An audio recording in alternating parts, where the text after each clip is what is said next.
This is the original photo and this is the result.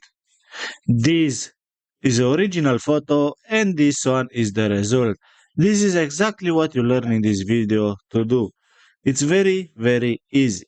All you have to do is to go in ChatGPT and here start a new conversation. Then press this icon, add photos and files, and then upload a photo with yourself. For this video, I have this photo of myself, and then you have to give a prompt. The prompt you will find in the description below. So just copy from there and paste here. Now, all you have to do is to press submit button.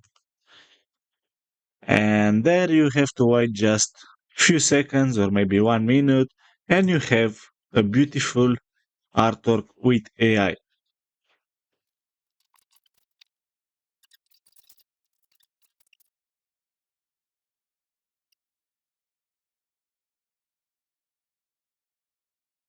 And this one is the result. You can see as a beautiful artwork with this blue bird.